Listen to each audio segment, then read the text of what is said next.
অনুব্রত মণ্ডলের নিরাপত্তা ব্যবস্থা বাড়ানো হলো। অনুব্রত মণ্ডল গরু পাচার কাণ্ডে দীর্ঘ 2 বছর তিহার জেলে বন্দী থাকার পর তিনি বীরভূম জেলার নিচুপট্টি নিজের বাসভবনে এসে পৌঁছেছেন। হাজার হাজার তৃণমূল কর্মী সমর্থকদের জয়ধ্বনি ও উল্লাস দেখা গিয়েছে। এবার কিন্তু অনুব্রত মণ্ডলের নিরাপত্তা ব্যবস্থা জোরদার করা হয়েছে। অনুব্রত মণ্ডল আসার একদিন পরেই দলীয় কার্যালয়ে বসা শুরু করেছেন কর্মী সমর্থক ও সাধারণ মানুষ সকলেই। তার সঙ্গে সৌজন্যমূলক সাক্ষাৎকার করেন। এদিন দেখা গেল তার নিরাপত্তা ব্যবস্থা বেশ আঁটোসাঁটো। দুজন ব্ল্যাক কমান্ডো AK-47 ধারী রক্ষী অনুব্রত মণ্ডলের জন্য মোতায়েন করা হয়েছে।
আমরা ভিতরেই ঢুকবো না, চেঞ্জ করে দাঁড়িয়ে যান, আপনারা দাঁড়িয়ে যান, সামনে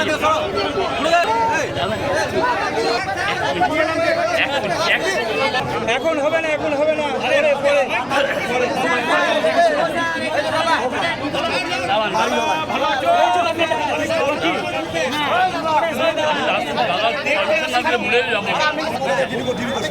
আরে আমি ডিউটি করছি এখানে।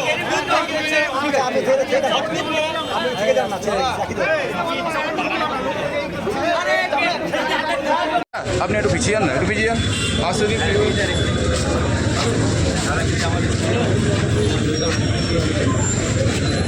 আরে এখানে এত ভিড় কিসের তোদের আবার? আসছে তো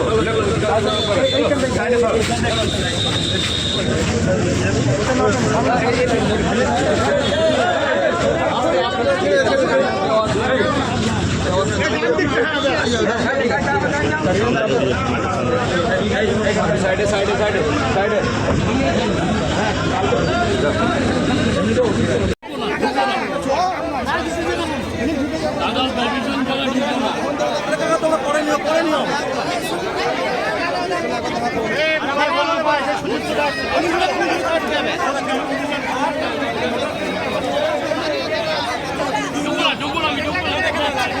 একদম একদম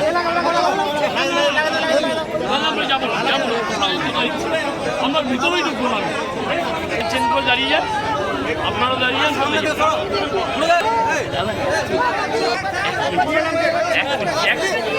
এখন হবে না, এখন হবে না।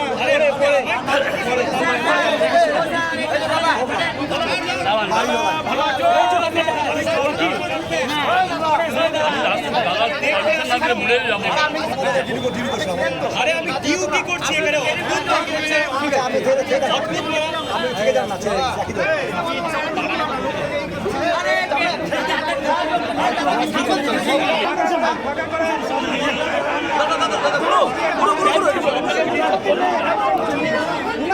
সবাই যাচ্ছে, আমি একা নেই, সবাই যাচ্ছে।